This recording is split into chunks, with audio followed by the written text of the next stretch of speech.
Hello नमस्कार दोस्तों। तो 21 दिसंबर को एक और एसएमई आईपीओ ओपन हो चुका है Sameera agro and infra limited का। तो देखेंगे हम कंपनी के काम के बारे में, उसके बाद देखेंगे आईपीओ डिटेल, कंपनी के फाइनेंशियल कैसे हैं, ग्रे मार्केट में डिमांड कैसी निकल के आ रही है, और अंत में बताएंगे अपने अभी की इस एसएमई आईपीओ में अप्लाई करना है या इसको अवॉइड करना। तो सबसे पहले देख ले रहे हैं हम कंपनी के काम के बारे में। कंपनी की स्थापना 2002 में हुई थी और नाम से ही समझ में आ रहा होगा कि Sameera agro and infra limited.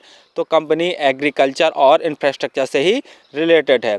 Company infrastructure में कंस्ट्रक्शन का काम करती है, जैसे ब्रिज, फ्लाईओवर और भी जो मल्टी स्टोरेज कॉम्प्लेक्स हैं, अपार्टमेंट हैं, टाउनशिप्स हैं, और भी देख लिया जाए तो जैसे इंडस्ट्रियल पार्क हैं, वाटर पाइपलाइन, गैस पाइपलाइन, तो इनसे रिलेटेड कंपनी काम करती है। और कंपनी ने 2021 में ही जो दाल वगैरह होती है, अनाज वगैरह होता है, तो इनका भी देखा जाए तो सुखाने और बेचने और ख़रीदने का काम चालू कर दिया है। जैसे उड़द दाल, मूंग दाल, तुअर दाल और भी कई प्रकार की दालें हैं, तो जिनका ये सुखाती है, सुखाने के बाद उनका छिलका निकालती है, उसके बाद ये सेल करती है। तो काम तो लगभग आपको समझ में आ गया होगा। इसकी जो मैन्युफैक्चरिंग यूनिट है वो हैदराबाद में स्थित है, जिससे तेलंगाना, कर्नाटक और महाराष्ट्र के लिए ये अपनी जो सर्विस है वहाँ से प्रोवाइड करवाती है हैदराबाद से।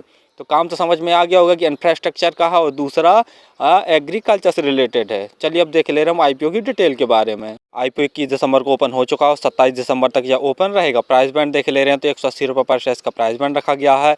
लॉट साइज देखते हैं तो 800 शेयरों का एक लॉट है।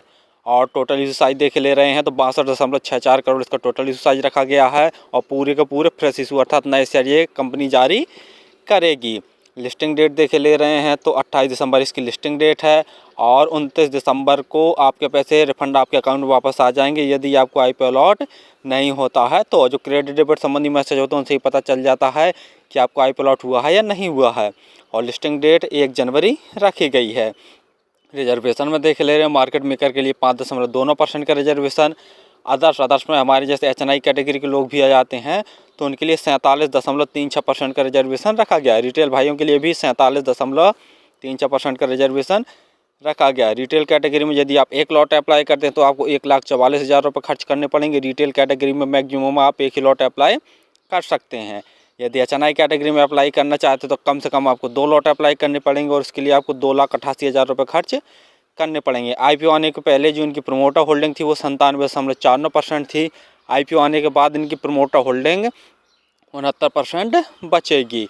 पी देख ले तो 15.49 है। कंपनी का मार्केट कैप है 214 करोड़ का। आरओई 53.46%, आरओसी 64.17% है। पी वाइज देखा जाए तो हल्की सी महंगी वैल्यूएशन पर ये अपने आईपीओ को लेके आए हैं। डेब्ट ऑन इक्विटी 0.2% है। बाकी आरओई तथा आरओसी बहुत दमदार है। फाइनेंशियल देख ले रहे हैं, लेकिन फाइनेंशियल देखने से पहले आप हमारे चैनल को सब्सक्राइब कर लें ताकि आपको समय समय पर शेयर मार्केट संबंधी जानकारी, आईपीओ संबंधी जानकारी तथा एसएमई आईपीओ संबंधी जानकारी मिलती रहे। तो जैसा फाइनेंशियल हमने ओपन कर लिए, कंपनी के एसेट्स हैं साल दर साल लगातार बढ़ रहे हैं और जो अमाउंट्स दिए हुए हैं वो सभी लाख में दिए हुए हैं। रेवेन्यू देखते हैं तो मार्च 2021 में कंपनी का रेवेन्यू 8,009 लाख का था। मार्च 2022 में बढ़कर 10,533 लाख का हो गया। मार्च 2023 में 13,881 लाख का टोटल रेवेन्यू। और सितंबर 2023 में देखते हैं, यानी मार्च से अप्रैल, मई, जून, जुलाई, अगस्त, सितंबर 6 महीने के अंदर ही कंपनी ने 9,436 लाख का नेट रेवेन्यू जनरेट कर लिया है। यानी सितंबर 2023 में बम्पर ग्रोथ देखने को मिला है इनके total revenue. Profit after tax देखते हैं तो मार्च 2021 में कंपनी को 122 लाख का नेट प्रॉफिट हुआ था। मार्च 2022 में बढ़कर 274 लाख का नेट प्रॉफिट और मार्च 2023 में 1,003 लाख का कंपनी ने नेट प्रॉफिट जनरेट कर लिया। सितंबर 2023 यानी 6 महीने के अंदर ही कंपनी ने 692 लाख का नेट प्रॉफिट जनरेट किया है।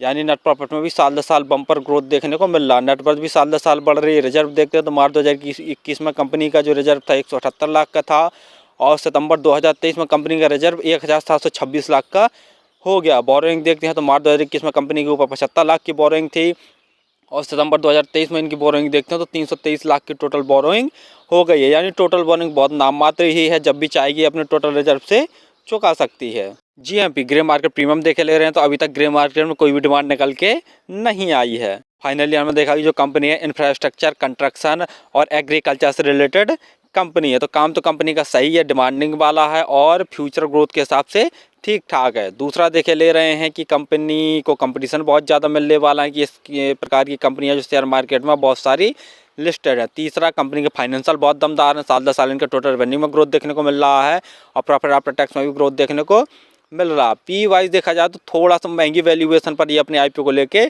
आए हैं, जो कि कहीं ना कहीं थोड़ा सा नेगेटिव पॉइंट वाली बात है। अगर आप देखे ले रहे हैं कि जीएमपी में भी अभी तक कोई डिमांड निकल के नहीं आई है, और यदि जीएमपी में कम से कम 40% जैसी डिमांड निकल के आती है तभी इस एसएमई आईपीओ में अप्लाई करें, अन्यथा मेरे हिसाब से इस एसएमई आईपीओ को अवॉइड करें तो ज़्यादा बेहतर रहेगा। और फिर भी किसी आईपीओ एसएमई आईपीओ में अप्लाई करें तो स्वयं के रिस्क पर और स्वयं का एनालिसिस करके ही किया करें। धन्यवाद।